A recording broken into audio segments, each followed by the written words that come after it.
तो कहानी की शुरुआत में हमें एक बैंक के अंदर कुछ लुटेरों को दिखाया जाता है जिन्होंने कुछ महिलाओं को बंदी बना करके रखा था। नौबत यहाँ तक आ जाती है कि वो इन महिलाओं को गन से शूट करके उन्हें खत्म कर देते हैं। इस हादसे की वजह से इस बैंक पर बहुत बुरा प्रभाव पड़ता है। मीडिया में चर्चे हो रहे थे, लोग भड़के हुए थे। इन्हें जानना था कि आखिर ये सब कुछ किसने किया, उन महिलाओं को मारा किसने। इस केस को सोल्व करने का काम गदाज और जेरोनिका को दिया जाता है। ये दोनों बैंक के अंदर आते हैं और अच्छे से इन्वेस्टिगेशन शुरू करते हैं। फिलहाल किलर को पकड़ना इतना आसान भी नहीं था, लेकिन गदाज के लिए ये कोई कठिन काम नहीं है क्योंकि वो 50 सालों से ये काम कर रहा है। तो इस किलर को भी पकड़ना आसान है, बस उसे कुछ सुराग की जरूरत है। यहाँ इन्हें मालूम चलता है कि जल्दबाजी में किलर अपनी गाड़ी को यहीं पर छोड़ गया था, लेकिन बैंक को लूटने वाला आखिर जो कोई भी था वो अपनी गाड़ी को छोड़ करके ऐसे क्यों जाएगा। यहाँ गदाज को वेंटिलेशन में खून दिखाई देता है और चेक करने पर वहाँ उसे एक लाश मिलती है। इसके बाद जब वो मॉनिटर रूम में जाता है तब उसे मालूम चलता है कि लुटेरों ने सभी कैसेट्स को निकाल लिए हैं। यहाँ गदाज को मालूम चलता है कि बैंक का अलार्म सिस्टम बंद कर दिया गया था और उसे बंद करने वाला कोई और नहीं बल्कि मैनेजर था। इसलिए मैनेजर को बुला करके उससे पूछा जाता है कि आखिर उसने ऐसा क्यों किया। तब मैनेजर बताता है कि अलार्म सिस्टम में कुछ खराबी थी, वो बार बार बज रहा था।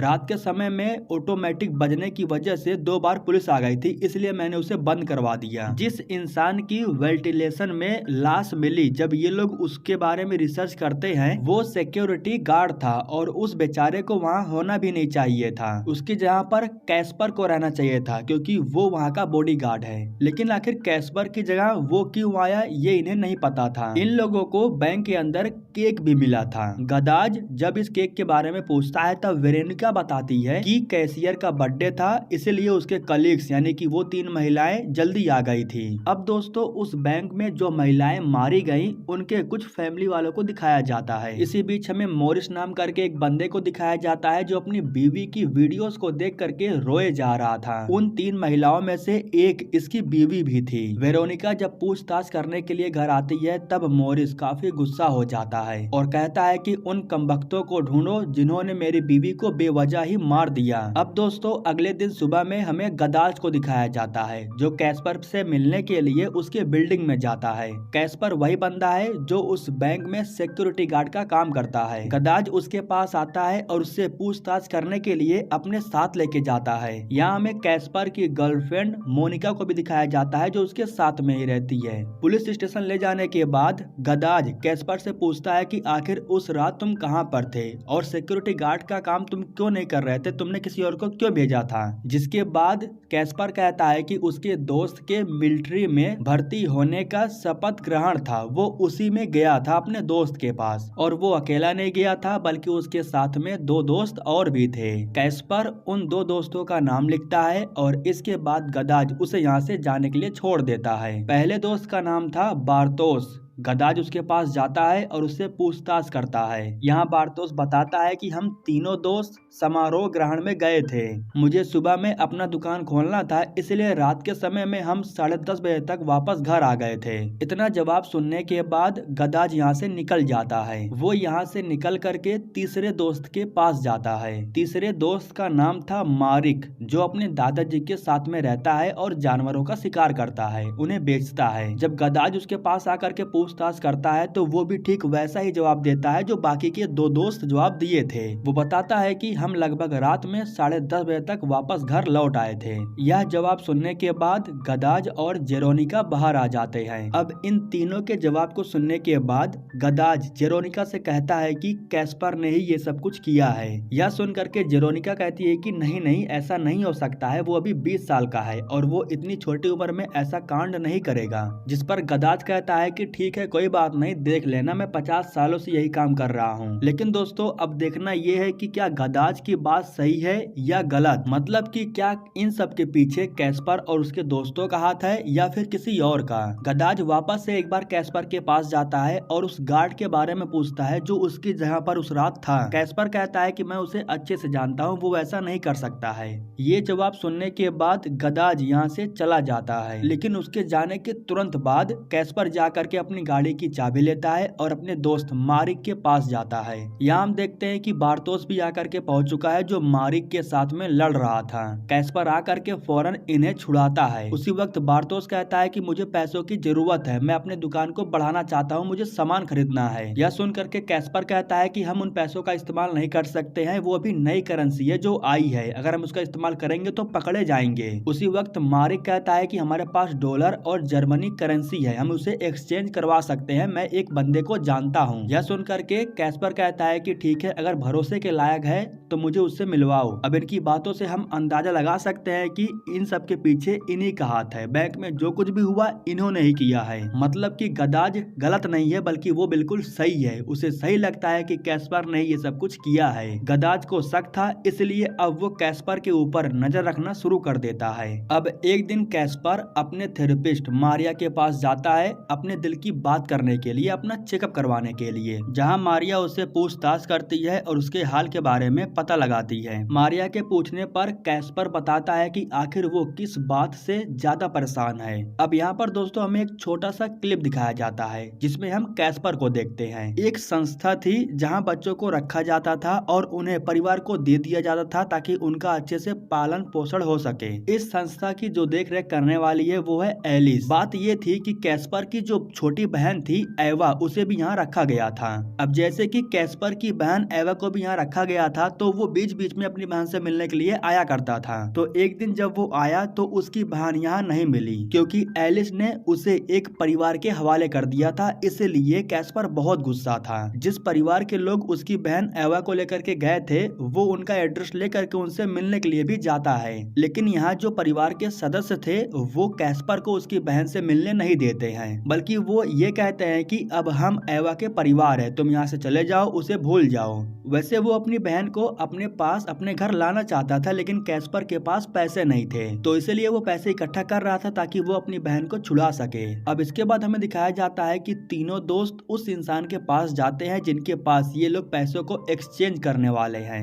ये लोग अपना पैसा एक्सचेंज करवाने के लिए हेनियो के पास जाते हैं, लेकिन जब वो करेंसी को देखता है तब वो समझ जाता है कि इन लोगों ने पैसों को लेकर के कहां से आया है। वो कैस्पर को पीटता है और उससे कहता है कि मुझे अच्छे से पता है कि तुमने ये पैसा कहां से लेके आया, मैं तुम्हें एक्सचेंज देने के लिए तैयार हूँ, लेकिन इसके बदले में थोड़ा पैसा मुझे भी चाहिए। इन लोगों ने अपने गाड़ी में और भी पैसा छुपा करके रखा था। अब एक दिन गदाज कैस्पर की गर्लफ्रेंड यानी कि मोनिका से मुलाकात करने के लिए जाता है। बात ऐसी थी कि वो मोनिका से कैस्पर के बारे में कुछ पूछताछ करना चाहता था, लेकिन जब कॉलेज में पुलिस आकर के उससे पूछताछ करती है तो मोनिका को बहुत बुरा लगता है। उसके दोस्त लोग भी उसे बुरी नजर से देख रहे थे। इसी वजह से मोनिका कैस्पर के ऊपर गुस्सा थी। वो उससे कहती है कि तुम्हारी वजह से पुलिस मुझसे पूछताछ करने के लिए आई थी। वो कैस्पर से कहती है कि कॉलेज वाले मुझे ऐसे देख रहे थे जैसे कि सारा कांड मैंने किया हो, तुम कुछ करना ही नहीं चाहते हो, तुम्हें अपनी बहन की फिक्र है जो तुम्हें याद तक नहीं है। बहन का नाम जब बीच में आता है तो कैस्पर गुस्सा हो जाता है और वो फौरन मोनिका को यहाँ से जाने के लिए कहता है। अब इस तरीके से मोनिका और कैस्पर के बीच में ब्रेकअप हो जाता है।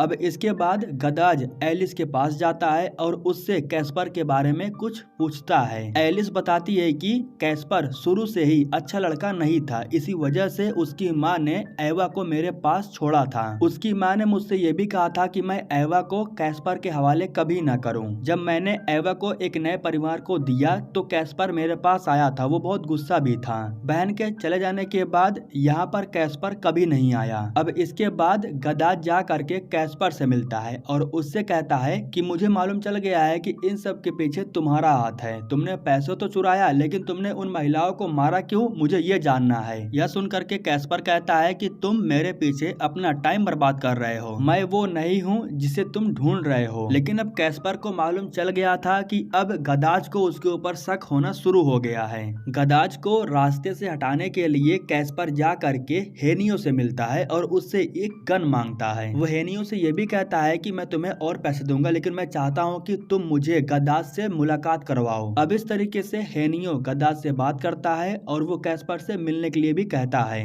गदाज वैसे भी कैस्पर से मिल करके अच्छे से बात करना चाहता था। कैस्पर उसके सामने जाता है और उससे कहता है कि तुम मुझे कभी नहीं पकड़ पाओगे, क्योंकि सबसे पहले तुम्हें साबित करना होगा कि बैंक में जो कुछ भी हुआ वो मैंने किया है और तुम साबित ही नहीं कर पाओगे। इतना कहने के बाद वो गदाज के ऊपर गन तान देता है और अब यहाँ पर हमें बैंक का छोटा सा सीन दिखाया जाता है, जहाँ में दिखाया जाता है कि उस दिन कैस्पर अपने दोनों दोस्तों के साथ बैंक के अंदर गया था और उसने सबसे पहले गार्ड को ठिकाने लगाने के लिए उसे गन से शूट कर दिया। अब दोस्तों हमें सिर्फ इतना ही सीन दिखाया जाता है। इधर कैस्पर जब गदाज को शूट करने के लिए गन चलाता है तब उसे मालूम चलता है कि गन में तो गोली ही नहीं है। उसी वक्त गदाज उसके ऊपर हमला कर देता है और उसके हाथों में जो गन था उसे ले लेता है। इसके बाद गदाज उससे कहता है कि तुम्हें शायद पता नहीं है लेकिन मैं हेनियो को काफी अच्छे से जानता हूँ, और बात रही सबूत की तो तुम्हें पकड़ने के लिए मैं जल्द ही कोई सबूत ढूंढ लूंगा। तुमने बैंक की 3 महिला और एक गार्ड को मारा है, इतनी आसानी से तुम बच करके नहीं जाने वाले हो। अब इसके बाद दोस्तों गदाज जा करके हेनियो से मिलता है और उसे शुक्रिया कहता है, क्योंकि हेनियो ही था जिसने गन तो दिया लेकिन उसमें गोली नहीं डाला था। तो एक प्रकार से हेनियो ने गदाज की जान बचाई है। अब सबूत ढूंढने के लिए गदाज को थोड़ा और तहकीकात करनी होगी, थोड़ा और पूछताछ करना होगा। तो इसलिए गदाज अब पूछताछ करने के लिए उस जगह पर जाता है जहां पर शपथ ग्रहण समारोह था। यहाँ पर आने के बाद इनकी मुलाकात एक सोल्जर से होती है जो कैस्पर के बारे में इन्हें एक एक बातें बताता है। वो सोल्जर इन्हें बताता है कि जब कैस्पर यहाँ पर आया था तो वो अपने साथ दारू लेकर के भी आया था।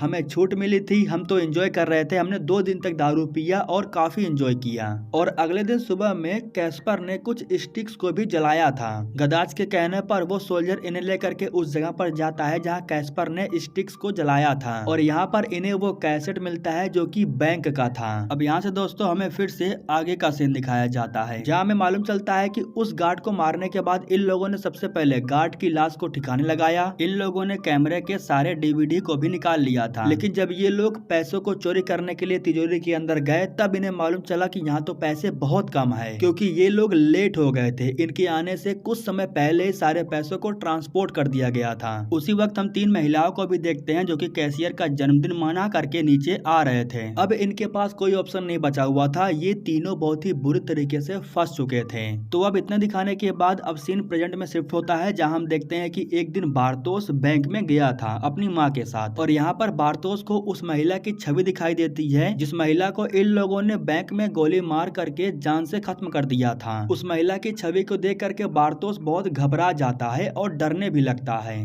उसका बीपी लो हो गया था, इसलिए उसे एडमिट किया जाता है, और जब उसे हॉस्पिटल में एडमिट किया गया तो ये बात गदाज को मालूम चल गया।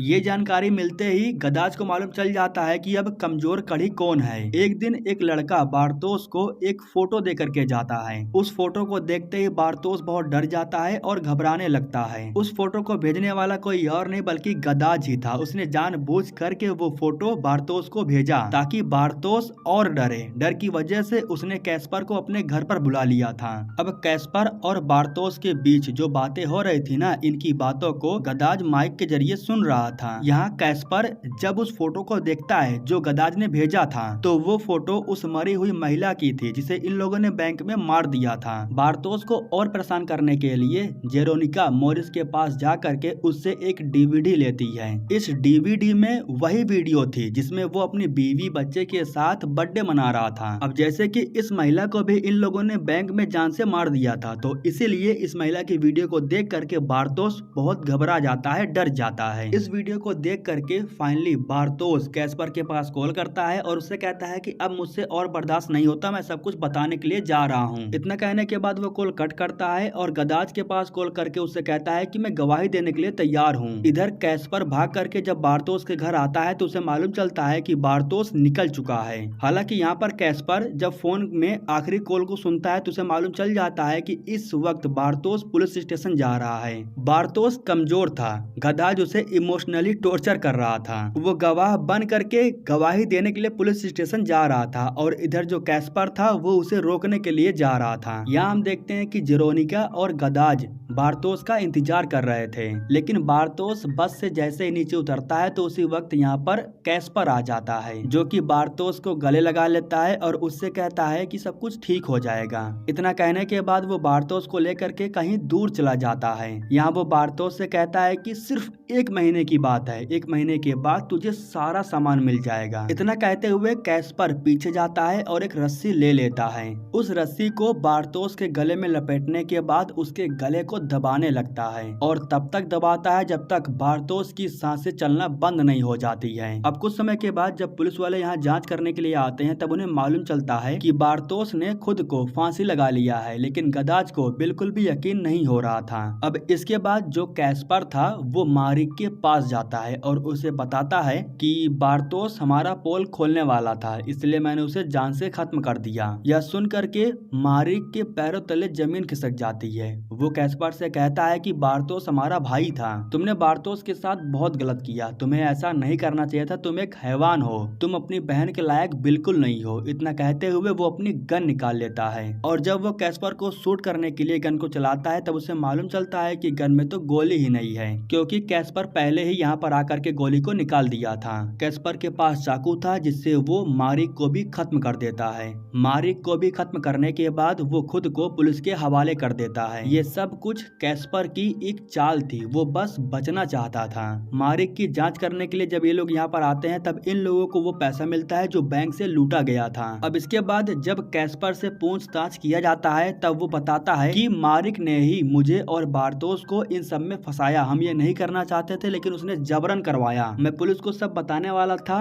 लेकिन मारिक ने मुझ पर हमला किया और इसलिए मैंने खुद को बचाने के लिए उसको मार दिया। अब इस गवाही को देने के बाद गदाज को पता था कि कैस्पर बच जाएगा, लेकिन गदाज ये चाहता था कि कैस्पर कबूल करे कि बैंक में जो कुछ भी हुआ उन सब के पीछे उसका हाथ है। कैस्पर कहता है कि तुम ये साबित नहीं कर पाओगे क्योंकि तुम्हारे पास कोई सबूत नहीं बचा हुआ है। गदाज उसे डरा धमका करके उसे मारने की भी धमकी देता है, लेकिन कैस्पर अपना मुंह खोलने के लिए तैयार नहीं था। गदाज को जब मालूम चल जाता है कि कैस्पर अपना मुंह नहीं खोलेगा तो वो उसे छोड़ करके बाहर आ जाता है। इसके बाद गदाज फिर से पूछताछ करने के लिए दोबारा से मिलिट्री कैंप में जाता है। इस बार गदाज मेजर से बात करके उस सोल्जर से मिलना चाहता था जो उस रात पहरेदारी कर रहा था। जब गदाज उस सोल्जर से मिलता है तो वो सोल्जर गदाज को देखते ही रोने लग जाता है। ये सोल्जर गदाज को बताता है कि उस रात जब पार्टी हो रही थी तो मैं सो गया था और मेरी गन कहीं गायब हो गई थी। मैंने उस गन को हर जगह ढूंढा लेकिन मुझे वो कहीं नहीं मिली, लेकिन फिर सुबह में पता नहीं कैसे झाड़ियों में मुझे वो गन मिली जबकि वहाँ वो नहीं थी और मेरे गन में से कुछ गोलियां भी गायब थी। मैंने इसके बारे में किसी को इसलिए नहीं बताया क्योंकि मुझे कैंप से निकाल दिया जाता और मुझे जेल भी हो जाती। इसके बाद जब सोल्जर गन लेकर के आता है तब हमें मालूम चलता है कि ये वही गन है जो गन उस दिन कैस्पर ने बैंक में इस्तेमाल किया था। अब यहाँ पर दोस्तों सीन हमें थोड़ा आगे दिखाया जाता है कि उस दिन बैंक में हुआ क्या था। तो बैंक को लूटने के बाद जो पैसा इन्हें मिला उन पैसों को लेकर के ये लोग यहाँ से निकलने वाले थे, लेकिन दोस्तों दिक्कत तब हो जाती है जब महिलाओं के सामने बारतोस ने कैस्पर का नाम ले लिया, जिसकी वजह से महिलाओं को मालूम चल गया कि इसमें कैस्पर भी शामिल है। तो कैस्पर कहीं दूर का नहीं बल्कि इसी शहर का था और ये महिलाएं भी कैस्पर को अच्छे से जानती थी। अब अगर कैस्पर इन महिलाओं को जाने देता तो वो जेल जाता, क्योंकि ये महिलाएं कैस्पर का नाम ले लेती। तो इसी वजह से कैस्पर ने इन महिलाओं को गन से शूट कर दिया। आखिरी में एक महिला बची हुई थी और गोली खत्म हो गई थी, जिसके बाद मारिक ने एक थैले को उठाया और उस आखिरी महिला का सांस रोक करके उसे जान से मार दिया। तो अब इस तरीके से कैस्पर का पूरा खुलासा हो चुका था। कैस्पर को पकड़ने के लिए आर्मी वाले उसके घर आकर के पहुंच चुके थे। कैस्पर को इसके बारे में मालूम चल गया था, इसलिए वो अपने बोरिया बिस्तर को लेकर के यहाँ से भाग जाता है। जब आर्मी वाले घर के अंदर आते हैं तो उन्हें कैस्पर नहीं मिलता है, लेकिन गदाज को पता था कि कैस्पर कहाँ भाग करके गया है, इसलिए गदाज खुद उससे बात करने के लिए वहाँ पर जाता है। गदाज आर्मी वालों से गुजारिश करता है कि वो गोली न चलाए, वो कैस्पर को लेकर के बाहर आ जाएगा। दरअसल दोस्तों कैस्पर अपनी बहन से मिलने के लिए उसके नए परिवार के घर आया था। ऊपर के कमरे में जब वो अपनी बहन के साथ बैठ के गेम खेल रहा था तो उसी वक्त यहाँ पर गदाज आता है, जो कि कैस्पर से कहता है कि तुम्हें इसी वक्त चलना होगा। उसकी बहन कहती है कि तुम मुझे छोड़ करके नहीं जा सकते हो। इतना कहने के बाद वो कैस्पर को गले लगा लेती है। दोनों ही काफी इमोशनल हो जाते हैं और इसके बाद कैस्पर बाहर आता है। गेट पर आने के बाद वो अपनी जेब से कुछ निकालने की कोशिश कर रहा था, लेकिन उसी वक्त आर्मी वाले उसे गन से शूट कर देते हैं। इस तरीके से दोस्तों आखिरी में जो कैस्पर बचा हुआ था वो भी मारा जाता है। मुजरिमों को सजा मिल चुकी थी, इसलिए जो भड़के हुए लोग थे वो शांत हो जाते हैं। बैंक की आर्थिक स्थिति जो खराब हो गई थी वो धीरे धीरे ठीक होने लगती है। और फाइनली दोस्तों इसी के साथ ये कहानी यहीं पर खत्म हो जाती है।